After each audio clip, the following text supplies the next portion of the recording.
Hello and welcome. Another week just passed by. It's 11:30 at night on the Monday night. I just watched the Bears absolutely destroy the Patriots. So now that we're week 7, I mean, some teams' fates are finally becoming sealed, other teams are not, and the NFL is really wild again. When it comes to the background of me and looking at like this screen and everything, this is going to be one of the last few weeks doing it. I think at worst by week 10 I have something fun planned that I'm going to try to do. I've been trying to look into it a little bit more. I'm still not 100% sure how it should go, but I have some fun stuff planned for the background and everything instead of just looking at all these numbers the whole time. So, but without further ado, we'll get into it. I'm just going to bounce around the league based on some of my thoughts because we'll just start off with the Patriots Bears. I mean, man, do the Patriots suck. No, the Bears obviously played. They just played way better than the Patriots. That felt like one of the most shocking games of the week. I mean, there were so many shocking games this week almost like that. It's hard to believe. I mean, there's not much to talk about. The Bears just ultimately dominated the Patriots on every side of the ball. I mean, there's literally not much to say. The Bears had a really impressive win. And I mean, the Patriots looked awful this game. They benched Mac Jones after 3 drives when he had 51 yards and an interception. Zappy goes and scores on 2 drives, and then they do nothing after that the rest of the game. So when it comes to both those teams, I mean, I think it's worse for the Patriots than the Bears. The Bears aren't, I don't think, really going much of anywhere this year, and I don't think even this win will help propel them to the playoffs too much. I mean, they might backdoor a wild card if they're lucky, maybe, but I think, like, if anything, this is just one of the few wins they will have this year, and I mean, hey, it's a good win for them. It shows they can win against teams like this, and I mean, I think this just hurts the Patriots more when it comes to that wild card spot. Thursday night game, Arizona Saints. It's really cool to see D-Hop back. I mean, Cardinals, basically, I mean, it felt like the game was over after the 2 pick sixes, basically back to back. One was tipped off the wide receiver, and then another one went to, it was tipped off receiver. I think it went to Marco Wilson's his name, and then the other one was tipped and went to Isaiah Simmons, and they both got pick sixes. And the Cardinals look a lot better. Kyler Murray and Cliff Kingsbury had an incident that I think the biggest thing coming out of it is like a respect thing for him, telling him to calm the fuck down and everything. But I mean, I don't know too much. I mean, those heated moments seem to happen and everything. And I mean, obviously, you might want a little bit more respect for the coach and everything, but I get both sides. But I mean, they won the game, so really it's not going to matter much. They get a week off, and I'm sure they'll fix it. I guess we'll go to Colts Titans. I'll save that. I want to save that for last. No, I won't. I'll go to Colts Titans. Matt Ryan had 2 interceptions, one being a pick 6. Pittman fumbled away the game-winning thing. I mean, this game, honestly, was tough watch. The Colts really didn't do much offensively. I mean, Paris Campbell had a good day. He had like 70 yards and a touchdown. Other than that, I think the next leading receiver, yards-wise, was Pittman. Reception-wise, it was Taylor. I mean, they didn't do much of anything. Titans, Henry had 100 yards on the ground. I think it was 130 total, and then he had a touchdown. I mean, that's basically all they needed. The Titans just absolutely dismantled the Colts again. They've won, I think, both games now the past 2 years. And, I mean, they did so bad that Matt Ryan has a grade 2 shoulder sprain now. And now we get to see Sam Ehlinger in. I mean, I'm excited to see how the kid does. I don't know how he's going to do, to be say. I'm obviously optimistic, but I am very curious because he's finally going to go in some semi-good competition. The mobility is going to be really nice about it, though. I mean, obviously, the leadership and everything with Matt Ryan and him being there and doing that would be nice to have. But at this point, with the turnovers and everything, I'm excited to see what the young kid does going into next week. But for this game, yeah, I mean, now the whole division basically is going to go through Tennessee. They basically, I think, have to win 4 games. If they win, I think, like 4 games on the rest of the year, maybe 5. Their division should be theirs easily. So, yeah, I mean, that was a hard loss by the Colts. The Bucks, Panthers, not much to talk about, honestly, in this game either. I mean, the Panthers just dismantled the Bucks. I don't know what's going on with them. Tom Brady just doesn't seem like himself right now. I mean, I feel like the competitor in him, he won't let himself quit in the middle of the season, but at this point, I would not be shocked if he ended up quitting in the middle of the season. I mean, they looked bad Sunday. I mean, I don't know what it was, but I mean, Mike Evans dropped that wide open touchdown to begin the game to start the day, and then right after that, it basically was just downhill after that. So the Panthers still get rid of their best player in Christian McCaffrey, and then all of a sudden they play one of the better games they've had. So, I mean, I don't know what this team's going to be yet for sure. I mean, all of a sudden now the Panthers are a game back. Bucks are still favored, I think, to win the division. So, this just felt like one of those weird weeks in the NFL. So, yeah, I mean, I really just don't I don't know what happened that game with Tom Brady. He just wasn't himself at all. It seemed like, I mean, they punted way too much. They couldn't score on this team that you thought the Bucs should just get right against the Panthers, and they just couldn't do it. So, amazing win for the Panthers. It's going to be interesting to see now what happens with both these teams next week. And another great game. We'll go to the Sunday night games, which is right there. The Dolphins beat the Steelers. The really weird. I mean, Tua looked good. He's getting the ball quick out of his hands, but in the second half, basically, there was like no scoring at all. Kenny Pickett had 3 turnovers. He was looking like decent throughout the day, but obviously, other than turnovers, he did all right. I mean, this was just another game where not much really happened. I mean, Raheem Mostert had some good plays. He had a touchdown. Tyreek Hill got a few yards. Tua had some hard running plays where he dove forward with his head and everything. I mean, it was just a good one by the Dolphins. It looked nice to have Tua back. They had a chance to go up 9, and they didn't. And Mike McDaniels has since come out and said he's going to correct that. So it's going to be interesting to see what happens with this team moving forward. I mean, the Dolphins now are looking good for that wild card spot. And for the Steelers, I mean, they had a chance here. They didn't pull it out. So I don't know what's going to happen with them moving forward. I mean, Kenny Pickett had a decent day. It's going to be fun to see how he grows. For the Giants-Jaguars, I mean, the score is kind of, like, surprising. But the big thing from this game, I mean, it was a good battle back and forth between both teams. And then Saquon, I think with about 1:07 left, or 1:09, he was going to slide down. The Giants would have kicked the field goal to go up 23-17. With like 25 seconds left, but they review it. They said he was out of bounds. So then the Jaguars get 1:07 left. They drive it all the way down the field, and it comes down to the 1-yard line. And the Giants make an amazing play, hold the guy. And it was just a really awesome play by the Giants defense. They find another way to win. They were dogs in this game again, and now they're 6-1. And I mean, awesome day for New York. Because both New York's won, but we'll get to the Jets in a minute. They had something really awful happen with them. But yeah, I mean, it was an awesome win by the Giants, and the Jaguars continue to have this little bit of a tailspin now. What's going to happen with them, we do not know, but it's going to be very interesting to see. When it comes to Cowboys-Lions, I mean, the Lions basically didn't show up. They went up 6-3. They had a chance to score. They got really close to the red zone. Then Jamal Williams fumbled it away, and then the game was basically over after that. Cowboys, I mean, you would think Dak would score a little bit more, but, I mean, he did all right for his return back. Not much to say at this game. Lions just continue to look bad, and the Cowboys got a good win with Dak. It's going to be interesting to see how Dak does next week, though. And when it comes to the Lions, I mean, they need to figure something out with that defense because, man, it looks bad. And another shocker, the Packers, this game should have been 23-14 if you take away the defensive touchdown. If we're going to talk bad about Aaron Rodgers. I mean, Aaron Rodgers had a pretty poor day. I mean, obviously his receivers dropping the balls and all that didn't help, but I mean, they lost to the Commanders, and they should have not at all. And at the end of the day, as much as it might be the team's fault, he's the quarterback of the team, and he's a back-to-back MVP, so everyone's going to look at him and say stuff, it's all going to fall on him. But, I mean, it was just this was another one of those weird games. It's just like the Commanders just seem to play a little bit better. They seem to play a little bit harder than the Packers. And, I mean, the Packers just might be bad right now. I mean, they are in a bad tailspin as well. So I don't know what's going to happen with them. That was a really good win for the Commanders. They needed it, especially with how the way their division's looking, if they're going to do anything in that division. And I just mean, yeah, that was a really shocking game. The Bengals blew out the Falcons. I mean, Joe Burrow had, I think, 2 or 3 touchdowns and 380 yards at half. I mean, this game wasn't even close. Marcus Mariota threw the ball 13 times, and that's, I think, a big thing that Falcons fans are mad at us. They just continue to seem not to throw the ball to Kyle Pitts. They don't throw it to Drake London. So it just seems weird that the Falcons would waste a pick on, like, Drake London. It seems like if they just are going to continue to run the ball. So looking forward to them. Hopefully they throw the ball more. That's what I think the teams would want. The teams and its fans would want. Because, I mean, yeah, I don't think throwing it 13 times is going to get done. Big win by the Bengals. I mean, that's another game where there's not a lot to talk about because, I mean, it was just a blowout.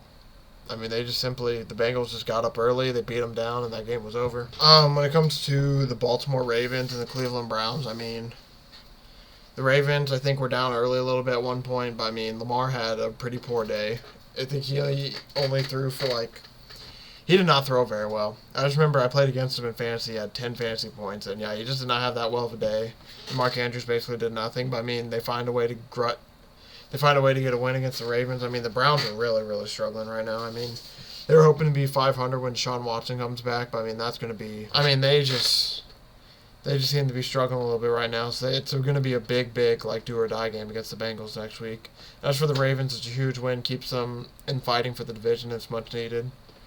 When it comes to the Jets and Broncos, I mean, the Jets beat the Broncos. The Broncos look pretty bad without Russell Wilson on offense even still. But the big news is Breece Hall tore his ACL out for the season. I mean, absolutely just devastating and awful loss for the Jets. I mean, this is going to sound awful for a second, but I had him in fantasy, so the second I saw him go down, I was super sad because I was so excited for the player. And, I mean, this isn't me talking about, like, fantasy at all. I mean, this is truly, like, as bad as it sounds, like, truly, he was one of the few reasons I actually, like, watched the Jets. Because, I mean, he was just an exciting player. He was super explosive.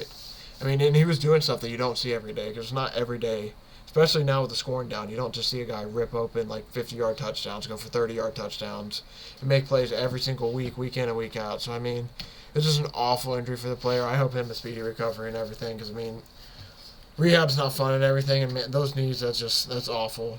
I mean, there's been so many bad injuries, especially like this week and then just this year, that it's awful for the Jets, man. They just traded for James Robinson, though, so James Robinson hopefully will pick up some of the slack, but man, that's just a tough loss for a team that was just looking so well. When it comes to the Texans-Raiders, this basically wasn't even a game. Josh Jacobs ran all over the Texans. He had 48 yards on the ground and 3 touchdowns. I mean, absolutely just ran all over the Texans. They couldn't seem to stop him on the ground at all, and I mean, it just didn't. That game was not close at all. That's a really good one for the Raiders. I mean, the Raiders might be able to start getting it going now. I mean, they have a chance. Their schedule, I don't think, isn't as bad, but I mean, they need to win some games if they're going to get into this wild card and everything. And as for the Texans, I mean, their season's slowly just starting to dwindle away. I mean, they're probably going to end up having to play spoiler here if they want to do anything good down the stretch. As for the Seahawks-Chargers, I mean, the Seahawks look good, man. Geno's been moving. He has really good rhythm. He has some swagger.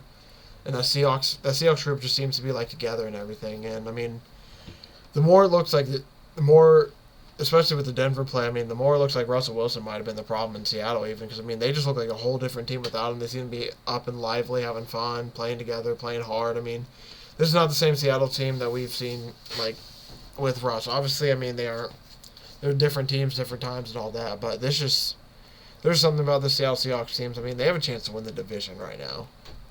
With the way the 49ers are still trying to find themselves, the Rams are.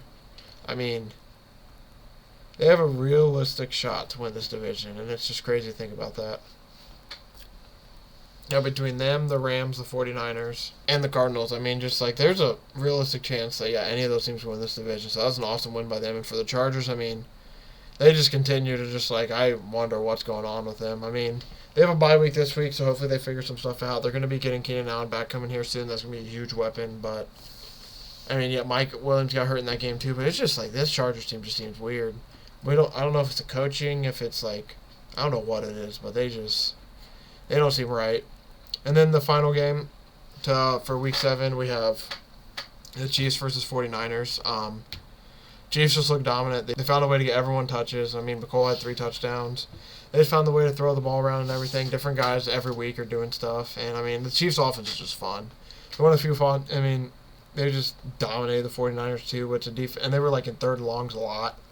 And you thought that, like, the defense was going to be able to get to them for the 49ers and be able to disrupt Patrick Mahomes. They just convert. And, I mean, it was just an awesome game for the Chiefs, and it's just going to look good for them going forward. So stay on top of the NFL, looking at this real quick before we go to the playoffs and everything. Here's some of the games for next week. Ravens-Bucks should be interesting just because the loss happened with Brady. Bills-Packers, I want to say will be interesting, but the Packers have not been very good, so I don't know. Cardinals-Vikings, that's going to be a little bit interesting. I mean, the Cardinals have a chance, too. With D-Hop back, that's a whole different team, so I want to see how they play now against a team like that. Because, I mean, the Vikings have been getting close to getting caught, so I'm curious if they might get caught this upcoming week. I mean, looking across, Raiders-Saints might be maybe interesting. Jets-Patriots, just because how bad the Patriots lost, the Jets still stand a chance in that game. I mean, Rams-49ers will probably be a good game because it's division. Colts, it's going to be fun to see how Sam Ehlinger does. Giants-Seahawks is probably... I mean, look, if I had to rank these games going...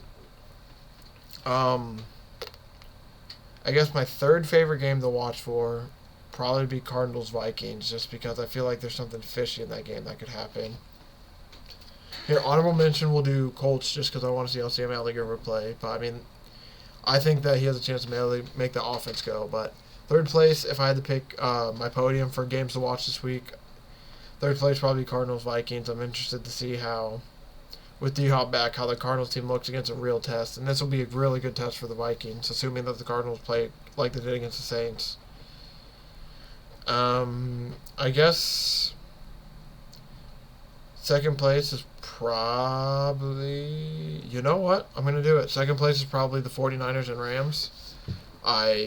Just because McCaffrey addition to this team, because both teams were interested in him, so the McCaffrey of the 49ers is definitely interesting. It's going to be fun to see how he maybe gets added in a little bit. And then for the Rams, I mean, after a bye, it's going to be interesting to see if they fix anything or if they're just going to be done.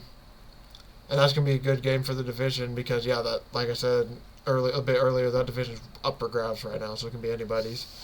And I think my most watchable, most fun, the fun NFL game of the week, I mean, Ravens-Bucks maybe, but I mean, that I was going to maybe say that, but the offense for the Bucks looks atrocious right now. So my probably most fun game's going to be Seahawks-Giants. I mean, right there, you're probably looking at like a true football game. It says over 44.5. I could see it being like a 20, probably about 45, like a 24-21 type game. I mean, even if that, it'll probably be like 17-21. I mean, we can see a real low-scoring game with both the, I mean, but either, or like, even then, I mean, I really don't know. This game could be really, really exciting, though. I mean, the Giants are 6-1. The Seahawks are surprising everyone. I think they're like 1 or 2 wins away from their over-under already on the year. The Giants, I think, are in the same boat. I mean, these are just two really good football teams, and it's weird to say, like, based on this year, how everything's been, but they're two really good football teams. They deserve to be, that's probably going to be the most interesting game of the week. So that little blue line, that's the cutoff line. So I just moved over here real quick. This is how the NFL's looking. So the playoffs started today, and I'll start doing this for the rest of the week. Now, that blue line is the last wild card spot. So 1 through 4 is Bills, Chiefs, Titans, Ravens. Those are all your division winners right now. And as of right now, those wild card spots are going to the Jets, Dolphins, and the Chargers. Now, the Colts definitely benefited from the Patriots losing right there, as they and the Bengals and the Chargers now all share. Oh, excuse me. They and the Bengals are now. Bengals are now tied for a game to get into the wild card, and the Colts are a game back now. And the Patriots are a game back, and then after that gets the twos. But looking across, I mean, this is, if the playoffs end today, these would be some fun matchups potentially, but not, obviously still a little bit early in the season to tell, but I mean, this is an interesting sign to start off. As for the NFC, the Rams are the cutoff this time, so Eagles, Vikings, Seahawks, and Bucks are your division winners, and the Giants, Cowboys, and Rams will be your playoffs teams. That's pretty interesting to see 3 NFC East teams. I mean, we're probably going to end up seeing that, honestly. I mean, the way their divisions look, they all look really, really good. And it's going to be interesting to see if they beat up on each other later in the year, see how that works out. But, yep, as of now, right now, now with that Bears win, I mean, you can see just the Rams are 3-3 and at the wild card, and then ahead of them there's a lot of good teams, and then even behind them there's a lot of teams that are right there. So the NFC is definitely a little bit more wide open than the AFC. You see a lot more teams that are in it, but going on the season, it's going to be interesting to see what happens. Okay, to run through some NCAA score real quick, Tennessee blows out. Tennessee Martin, Hendon Hooker, I think, sets some record for touchdown passes in consecutive games where he has like 37. Ohio State blows out Iowa. Iowa offense is awful. Clemson beats Syracuse. That was a pretty fun game to watch. Syracuse was so close, but they just made some dumb plays at the end. Cincinnati beats a close one against SMU to continue their winning streak. Oregon absolutely dominates UCLA. UCLA could not get any stops against them. LSU just beats Ole Miss bad, so that's going to be fun to see where LSU is now. Tulane beats Memphis. Good win for them. Texas blows a lead against Oklahoma State, so that sucks for them. But now it's going to be interesting to see what happens with the Big 12 now, because TCU, as you see at the bottom, beat Kansas State, so they remain undefeated. Penn State blows out Minnesota. Wake blows out Boston College. Alabama blows out Mississippi State. And then South Carolina barely beats Texas A&M. I mean, there's a lot of fun matchups this week. The fun ones, especially TCU, seeing them undefeated. That's really cool for a smaller school. It's So going to next week, there's a lot more ranked matchups. TCU plays West Virginia. That should be fun. Ohio State should probably roll Penn State the way they've been playing. That's going to be interesting to see. I mean, Oklahoma State, Kansas State, that's going to be a really fun game to watch. Wake, Louisville will probably end up being close. I mean, Tennessee, Kentucky might be good. And then that's about it, as you can see, for college. So, I mean, yeah.